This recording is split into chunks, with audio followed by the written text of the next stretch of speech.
को भागमा जानेछौँ। आजको वचन हामीलाई डाक्टर नारायण महर्जनज्यूबाट हामी वचन सुन्नेछौँ भने वचन लगत्तै हाम्रो वरिष्ठ पास्टर डाक्टर मङ्गलमान महर्जनज्यूलाई आशिषको प्रार्थनाको निम्ति अनुरोध गर्दछु भने प्रभुको प्रार्थना क्वायर टिमलाई म अनुरोध गर्दै यो समय डाक्टर नारायण महर्जन दिँदै म यहाँबाट बिदा हुन्छु। हजुरलाई जय मसीह, धन्यवाद। यो समय डाक्टर नारायण महर्जनज्यूलाई।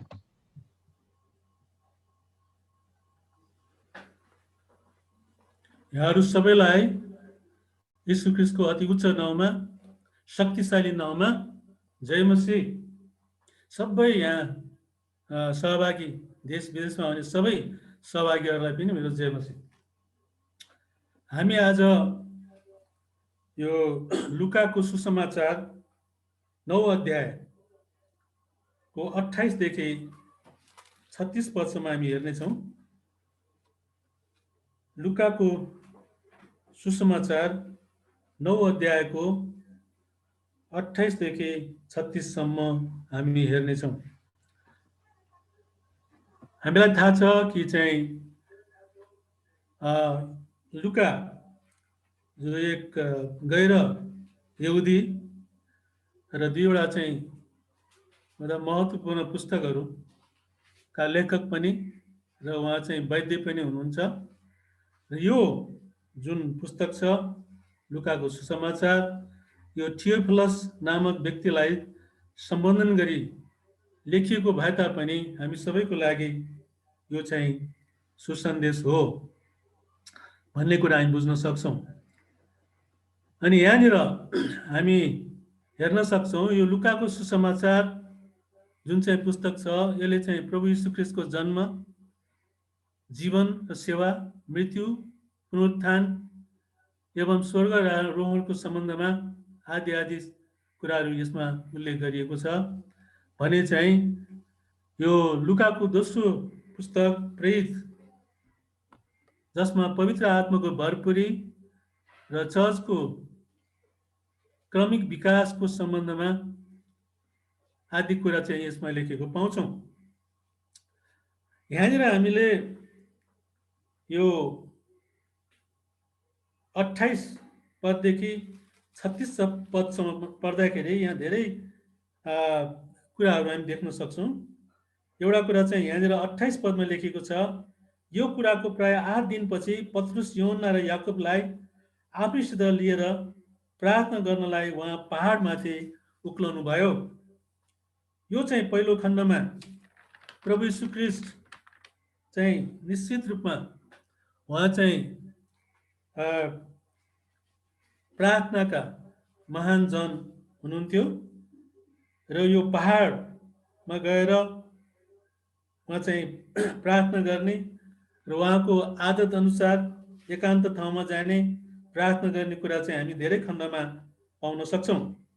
यति मात्र नभएर यसले चाहिँ हामीलाई यो बुझाउँछ कि चाहिँ उहाँले चेलाहरूलाई पनि, खास गरेर यहाँनिर पत्रुस, यूहन्ना र याकुबलाई चाहिँ उहाँले लिएर जानु भएको छ। उहाँले भन्नुभएको छ, जे कुरा मैले गर्न सिकाएँ त्यो अरूलाई पनि गर्न सिकाऊ भनेर उहाँले चाहिँ मत्तीको 28 अध्यायको 18 देखि 20 पदसम्म हेर्दाखेरि त्यो अन्तिम पदले त्यो कुरा देखाउँछ। अब तल्लो खण्डमा हेर्दाखेरि हामीले उहाँले प्रार्थना गरिरहँदा उहाँको मुहारको रूप बदलियो र उहाँको वस्त्र बिजुली चम्केको जस्तो उज्जवल भयो। म तलसम्म पढ्छु। अनि उहाँसँग 2 जना मानिस बातचित गरिरहेका थिए। उनीहरू मोसा र एलिया थिए। उनीहरू महिमित रूपमा देखा परी यीशुको मृत्युको विषयमा बातचित गरिरहेका थिए। यो कुरा उहाँले यरुसलेममा पुरा गर्नुपर्ने थियो। अब पत्रुस र तिनसँग हुनेहरू निद्राले लट्ठ भएका थिए, तर बिउजेपछि तिनीहरूले उहाँको महिमा र उहाँसँग उभिएका ती 2 जना मानिसलाई देखे। तब ती 2 मानिसहरू उहाँसँग विदा भएर जान लाग्दा पत्रुसले यीशुलाई भने, गुरुज्यू, हामीलाई यहीँ बस्न असल रहेछ। हामी 3वटा वासस्थान बनाऊँ, एउटा तपाईँको निम्ति, एउटा मोसाको निम्ति र एउटा एलियाको निम्ति। आफूले बोलेका कुराको तिनलाई ख्यालै भए थिएन। तिनी यो कुरा बोल्दा बोल्दै एउटा बादल आएर उहाँलाई छोप्यो र उहाँहरू बादलभित्र पस्न लाग्दा तिनीहरू भयभीत भए।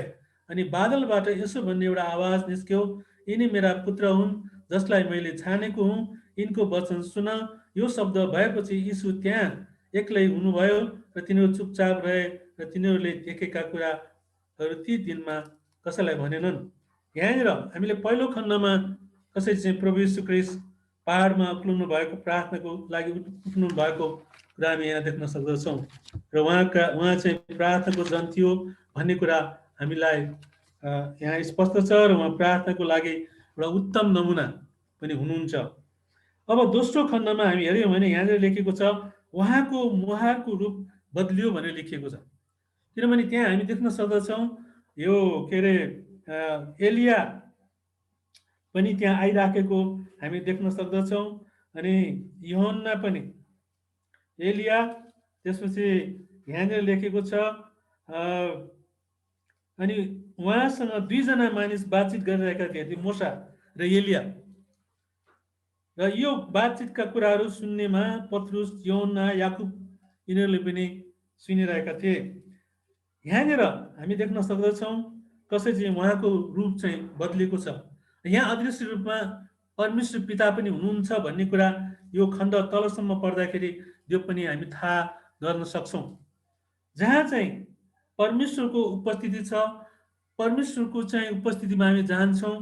यहाँ कसरी परमेश्वर यहाँ प्रभु यीशु ख्रीष्टको त्यो अनुहार चाहिँ चहकिलो भएको र उहाँको रूप चाहिँ परिवर्तन भएको कुरा हामी देख्न सक्दछौँ।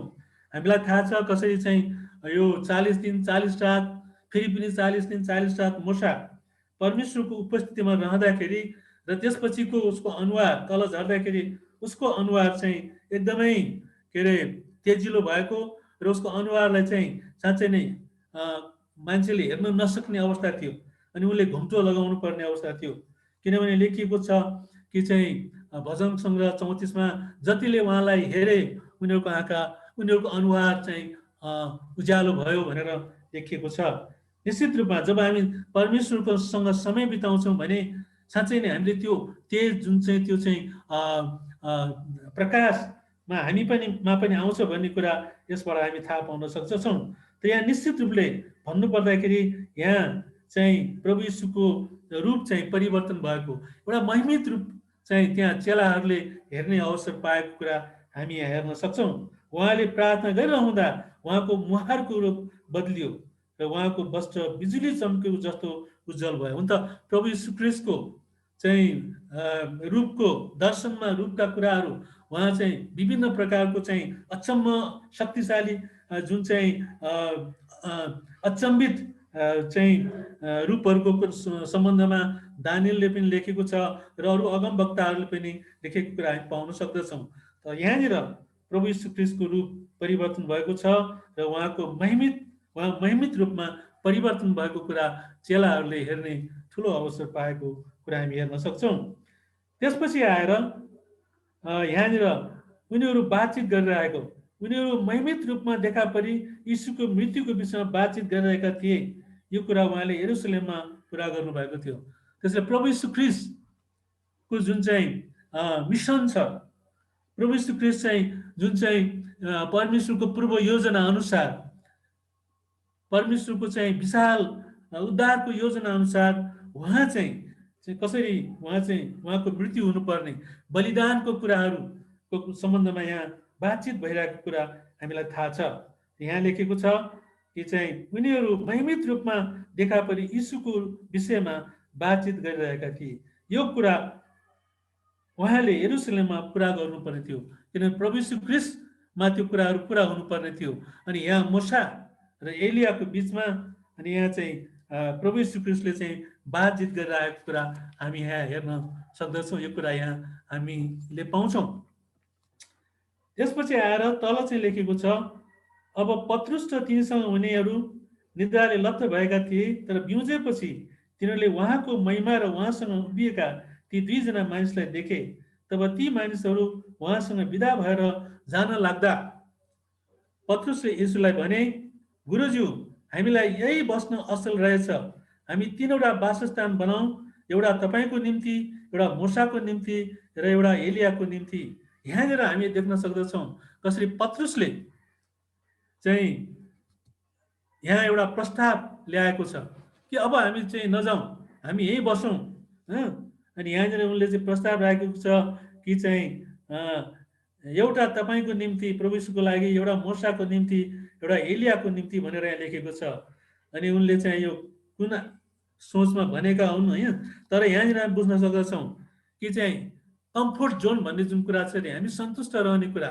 अब हामी यताउति जानु पर्दैन, सेवा गर्न जानु पर्दैन, अब हामी जहाँ छौँ त्यहीँ बसौँ, त्यसमा चाहिँ एउटा सीमित सोच चाहिँ ल्याएको कुरा हामी यहाँ देख्न सक्दछौँ। हामी कतिचोटि प्रभुले हामीलाई दर्शन दिनुहुन्छ, प्रभुले हामीलाई जुन कामको लागि बोलाउनु भएको छ, जुन मिसन चाहिँ छ, प्रभुले जुन मिसन हामीलाई दिनुभएको छ, सुसमाचारको मिसन, उहाँले भन्नुभएको छ जाऊ अनि चेला बनाऊ, होइन?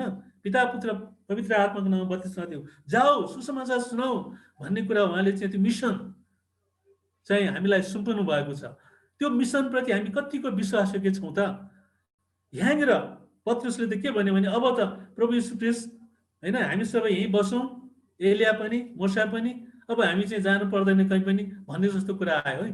त्यसो भएको भए त यो उद्धारको कुरा चाहिँ अधुरो हुने थियो। प्रभु यीशु ख्रीष्ट जसरी उहाँ चाहिँ बलिदान हुनुपर्ने थियो, त्यो बलिदानको कुरा त्यहाँ पुरा हुने थिएन। उहाँ जुन मिसनको लागि आउनु भएको हो, जुन कुरा यहाँ बातचित भइराखेको छ, त्यो कुरा चाहिँ पुरा हुने थिएन। अनि यहाँनिर पत्रुसले एउटा चाहिँ मायोपिक सोचले, एउटा चाहिँ के भने सङ्कुचित सोचले उनले चाहिँ एउटा सीमित घेरामा रहने कुरा यहाँ बताएको छ। हामी कतिचोटि हामी जहाँ छौँ त्यहाँ एउटा चाहिँ कम्फोर्ट जोन भन्छौँ हामी, होइन? एउटा सन्तुष्टिको चाहिँ क्षेत्रभित्र हामी रहन चाहन्छौँ। अब भयो, हामी यति विश्वास गऱ्यौँ, बत्तिस्मा लियौँ, सेवा सङ्गतिमा पनि हामी सहभागी भयौँ, बितेका दिनमा जे भयो भयो, अब चाहिँ कहीँ जानु पर्दैन, हामी यतिकै अवस्थामा यही यथास्थितिमा रहनुपर्छ भन्ने कुरा चाहिँ यहाँ पत्रुसले ल्याएको कुरा हामी देख्न सक्दछौँ। कतिचोटि हामी चाहिँ यस प्रकारको सोचमा हामी जिरहेको हुन सक्छौँ। एउटा चाहिँ कति अब हामीले अरूलाई भन्छौँ सुसमाचार सुनाउन जाउँ भनेर, सुसमाचार सुनाउने त अगुवाहरूले पनि हो नि, हामी सबैको त्यो चाहिँ दायित्व हो नि, होइन? र हामीले कतिलाई सुसमाचार सुनाइरहेका छौँ, होइन? हाम्रो मिसन हामीले चाहिँ अब भिजन 2030 को कुरा गरिरहेका छौँ, जसमा चाहिँ हामी प्रत्येकले चाहिँ कमसेकम 2 जना प्रभुमा चाहिँ ल्याउनु पर्ने हो वार्षिक रूपले। हामीले चाहिँ अझै पनि 400 वटा चर्चहरू निर्माण गर्नुपर्ने अझै काम बाँकी छ। कहीँ हामी चाहिँ यो कम्फोर्ट जोनको कारणले गर्दाखेरि हामी चाहिँ यो लक्ष्यतिर अगाडि बढ्न नसके हो कि? किनभने अगाडि हामीले भिजन 2020 को कुरा गऱ्यौँ, त्यो बेलामा हामीले चाहिँ 500 वटा चर्च निर्माण गर्ने हाम्रो लक्ष्य थियो। प्रभुलाई धन्यवाद होस्, कमसेकम पनि 100 वटा चर्च त निर्माण भयो नि। एउटा लक्ष्य निर्देशित चर्चको चाहिँ जुन किसिमको एउटा स्ट्र्याटेजी छ, जुन किसिमको रणनीति छ, त्यसमा हामी छौँ। यसको लागि चाहिँ हाम्रो चर्चका सम्पूर्ण अगुवाहरू, सबै समिति, सबै सभा चर्चका चाहिँ जो सेवकहरूलाई म धन्यवाद दिन चाहन्छु, किनभने उहाँहरूले हामी सबैको प्रयासबाट चाहिँ यो 100 वटा चर्च कमसेकम निर्माण भएको छ।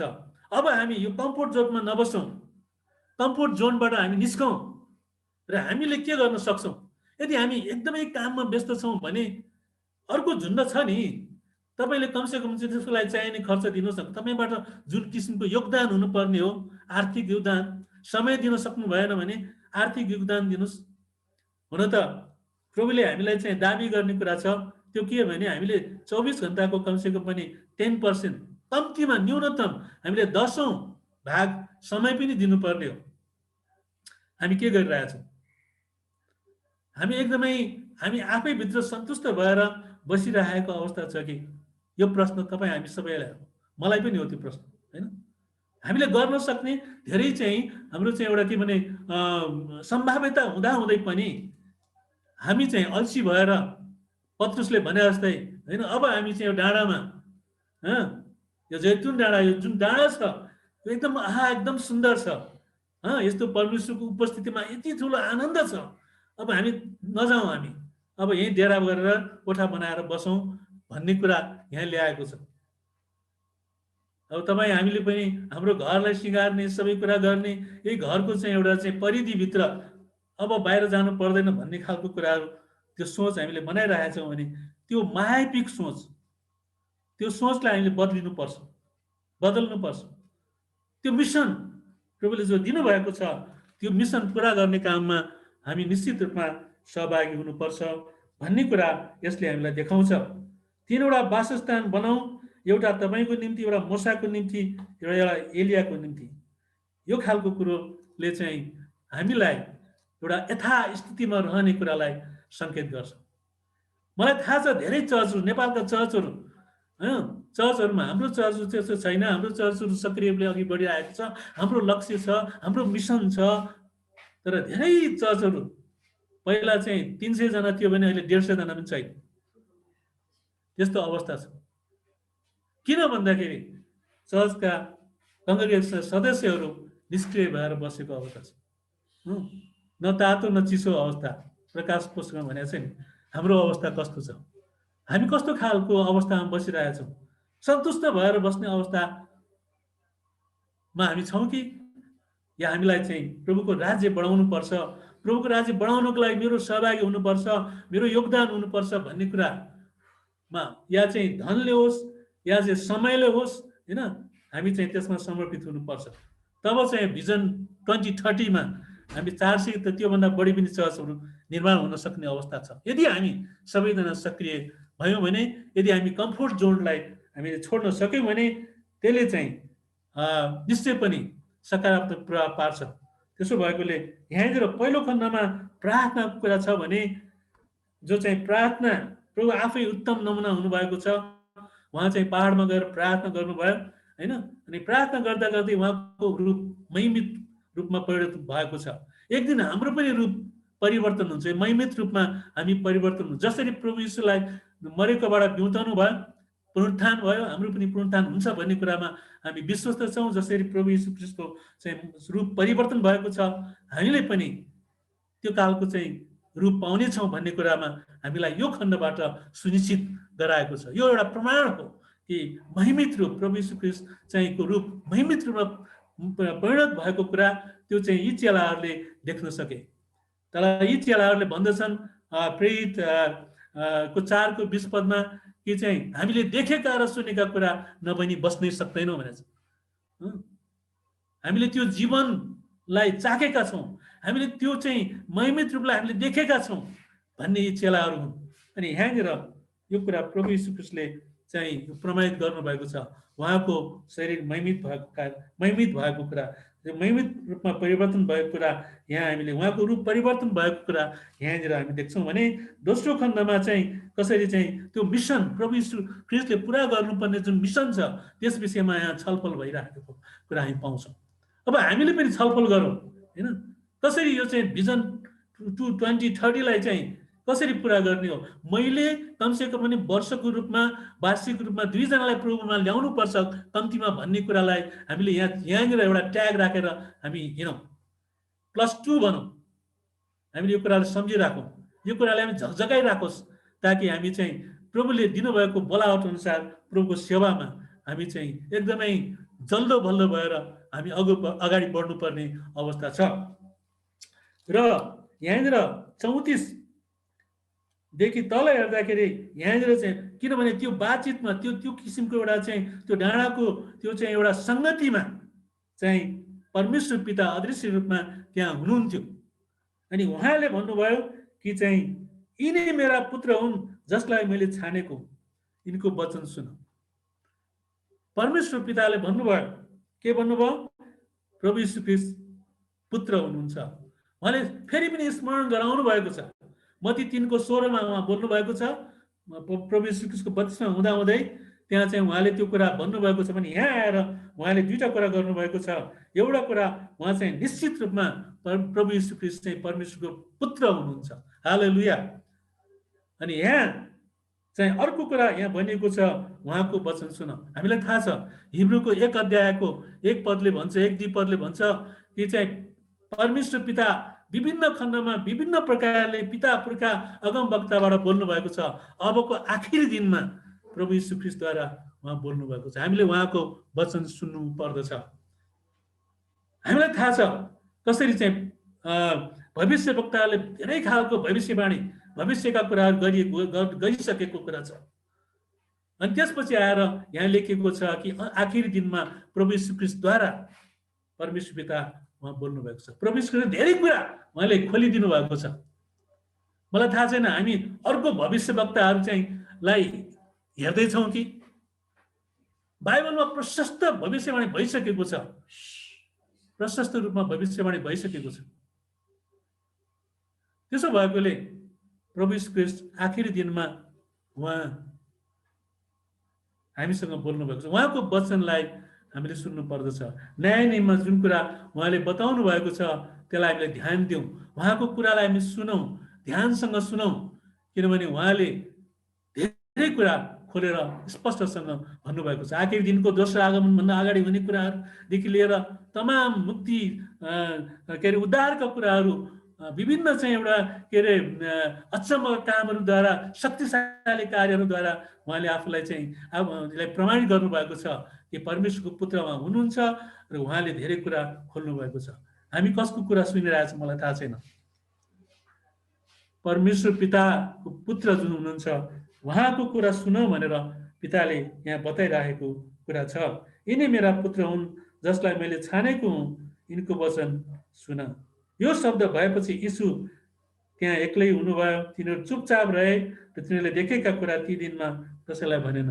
तर पछि आएर उनीहरूले भनेका छन् हामीले देखेका र सुनेका कुराहरू नबताई बस्न सक्दैनौँ।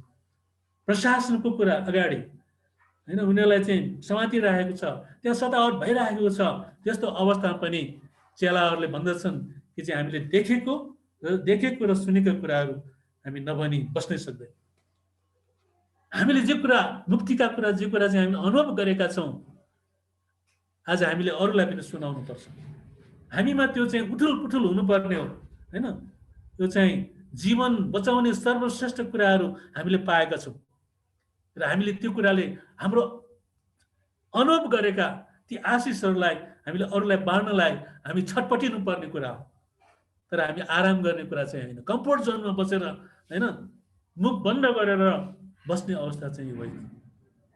हाम्रो जीवनबाट हामीले सुसमाचार सुनाउनु पर्यो, हाम्रो मुखबाट सुसमाचार सुनाउनु पर्यो। हर अवस्था हर परिस्थितिको सामना गर्दै प्रभुको राज्य चाहिँ बढ्नुपर्छ, प्रभुको राज्यको प्रचार हुनुपर्छ भन्ने कुरामा हामी चाहिँ जोड दिनुपर्ने हो। जब हामी सबैजना विश्वव्यापी मण्डली सुसमाचारमा सक्रिय हुन्छौँ नि प्रभुको आगमनलाई हामी नजिक ल्याउँछौँ। पत्रुसले त्यही कुरा बताइराखेको छ। प्रभुको आगमनलाई हामी नजिक ल्याउन चाहन्छौँ भने हामी सबैजना कम्फोर्ट जोनमा बस्ने होइन, प्रभुले जे कुरा जुन सेवा हामीलाई दिनुभएको छ त्यो सेवामा समर्पित भएर हामी लाग्नुपर्ने कुरा हो। त्यसो भएकोले यो चाहिँ 28 देखि 36 जुन चाहिँ यो 36 पदसम्म हामीले यहाँ चाहिँ विभिन्न कुराहरू पाउँछौँ। एउटा कुरा त चाहिँ प्रार्थनाको कुरो, परमेश्वरसँग प्रार्थनामा समय बिताउने कुरा। प्रभु यीशु ख्रीष्ट आफै उत्तम नमुना हुनुभएको छ। जति हामी प्रार्थनामा बस्छौँ परमेश्वरको त्यो तेज हामीमा आउँछ, त्यो रिफ्लेक्सन, त्यो परमेश्वरको तेज प्रकाश हामीमा आउँछ। त्यो कुरा हामीले अनुभव गरेका कुराहरू हुन्। अर्को कुरा चाहिँ के भने उहाँको महिमित रूप। यहाँ चाहिँ चेलाहरूले उहाँको महिमित रूपलाई देख्न सके। र अर्को कुरा प्रभुको मिसन, महान मिसन उहाँले लिएर आउनु भएको, पिताले पठाउनु भएको एउटा महान प्रेरित हाम्रो आदरणीय पास्टर मङ्गलमानको शब्द अनुसार हैन उहाँ चाहिँ एउटा महान प्रेरित हुनुहुन्छ हैन। त्यसो भएकोले उहाँलाई पिताले पठाउनु भयो एउटा मिसनको लागि र हामीलाई पनि अब प्रभु यीशु ख्रीष्टले पठाउनु भएको छ, एउटा मिसन दिएर हामी पठाउनु भएको छ। त्यसो भएकोले हामी त्यो मिसनप्रति समर्पित हुनुपर्ने कुरा छ। र अर्को कुरा चाहिँ मैले अघि नै भने हामी सन्तुष्टि क्षेत्रभित्र नरहौँ। हामी यो चाहिँ सन्तुष्टि जोन, जो कम्फोर्ट जोनबाट हामी चाहिँ अब निस्कनुपर्छ। निस्केर हामी सुसमाचार सुनाउने कुरातिर हामी चाहिँ समर्पित भएर लाग्नुपर्छ। हर प्रकारले हर यो चाहिँ समयलाई सदुपयोग गर्दै हामी चाहिँ प्रभुको सुसमाचारको लागि, त्यो मिसनको लागि, त्यो महान आज्ञा प्रति समर्पित भएर अगाडि बढ्नुपर्छ भन्ने कुरा यहाँ चाहिँ लेखेको छ। अर्को कुरा चाहिँ प्रभु यीशु ख्रीष्ट निश्चित रूपमा परमेश्वरको पुत्र हुनुहुन्छ, पिताको पुत्र हुनुहुन्छ भन्ने कुरा उहाँले सुनिश्चित गर्नुभएको छ। परमेश्वर पिता आफै बोल्नुभएको छ, यिनी मेरा प्रिय पुत्र हुन्। प्रभु यीशु ख्रीष्ट परमेश्वरको पुत्र हुनुहुन्छ निश्चित रूपमा। He is the son of God, हैन? यसलाई हामीले घोषणा गर्नुपर्छ। मैले विभिन्न चाहिँ यो स्रोतमा चाहिँ कुराहरू हेर्दाखेरि चाहिँ मुस्लिम धर्मको शास्त्रभित्र पनि पुत्र आउँछ भन्ने लेखेको छ। त्यस्तै गरेर बुद्धिस्ट शास्त्रभित्र पनि परमेश्वरको पुत्र आउँछ भन्ने लेखेको छ, हैन? यसरी हिन्दू शास्त्रभित्र पनि पुत्र आउनु परमेश्वरको पुत्र आउँछ भनेर लेखेको छ। उहाँ आइसक्नु भएको छ।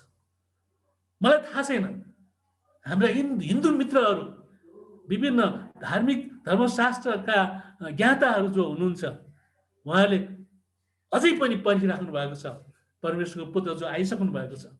यो चाहिँ एउटा अनभिज्ञता उहाँहरूमा छ। यो अनभिज्ञतालाई हामीले चिर्नु पर्दछ र उनीहरूले प्रभु यीशु ख्रीष्ट जो हुनुहुन्छ परमेश्वरको पुत्र आइसक्नु भएको छ भन्ने कुरालाई हामीले बुलन्द गर्नुपर्छ। हामीले त्यो कुरा उनीहरूको अगाडि लानुपर्छ, उनीहरूको दिमागमा चाहिँ हामीले घुसार्नुपर्छ। तब मात्र उनीहरूले मुक्ति पाउन सक्छ। मेरो धेरै बौद्धिक साथीहरू हुनुहुन्छ, मैले उहाँहरूको लागि प्रार्थना गरिरहेको छु, तर पनि उहाँहरूले त्यो प्रकाश पाउनु भएको छैन। प्रभु यीशु ख्रीष्ट चाहिँ साँच्चै नै परमेश्वरको पुत्र भएर आउनु भएको भन्ने कुरा उहाँले थाहा पाउनु भएको छैन। मलाई दुःख लाग्छ, तर पनि प्रार्थना हामीले जारी राख्नुपर्छ। त्यसो भएकोले यहाँनिर चाहिँ हामीले कसरी चाहिँ विभिन्न कुराहरू हेरेका छौँ। एउटा त उहाँको महिमित रूप हामीले हेरेका छौँ, अर्को कुरा उहाँको मिसनको कुरा हामीले गरेका छौँ। यहाँ चाहिँ बातचित भइरहेको कुरा छ, जसरी त्यो मिसन उहाँले पुरा गर्नुभएको छ। अब हामीलाई चाहिँ उहाँले जाओ अनि सुसमाचार सुनाऊ भन्ने त्यो जुन मिसन दिनुभएको छ, अब त्यो मिसन हामीले निश्चित रूपमा उहाँमा समर्पित भएर पुरा गर्नुपर्छ। अनि यही हो कि हामीले आफूलाई विचार गरौँ कि हामी चाहिँ के गर्दैछौँ। उहाँले हामीलाई दर्शन दिनुभएको छ, बोलाउनु भएको छ, वरदानहरू दिनुभएको छ। हामी त्यतिकै विश्राम लिएर बसेको अवस्था छ कि हामीले आफूलाई प्रश्न गर्नुपर्ने हुन्छ। र उहाँ चाहिँ निश्चित रूपले चाहिँ परमेश्वरको पुत्र हुनुहुन्छ भन्ने कुरालाई यहाँ स्पष्ट रूपले पिताले हामीलाई बताउनु भएको छ, सुनिश्चित तुल्याउनु भएको छ। अनि उहाँको कुरा सुन भनेर उहाँले भन्नुभएको छ। प्रभु यीशु ख्रीष्टको त्यो चाहिँ वचनलाई सुनेर उहाँको आज्ञाकारी भएर उहाँको आवाज सुन्दै पवित्र आत्माद्वारा हामी चाहिँ दोहोऱ्याएको भएर अनि यसरी चाहिँ हामी उहाँको मिसनलाई पुरा गर्नेतिर हामी समर्पित हौँ भन्ने कुरा नै आजको यो खण्डबाट अरू कतिवटा कुराहरू हामीले हेऱ्यौँ। अनि लुकाले यसलाई चाहिँ स्पष्ट पार्न खोजेको छ कि हामी चाहिँ उहाँको जुन मिसन छ त्यसलाई पुरा गर्नको लागि उहाँलाई हजारौँबाट हामीलाई छान्नु भएको छ। अब त्यो काम पुरा गर्नको लागि हामी समर्पित हौँ। यही नै आजको चाहिँ यो खण्डको विशेष सार हुन्छ। जय मसीह।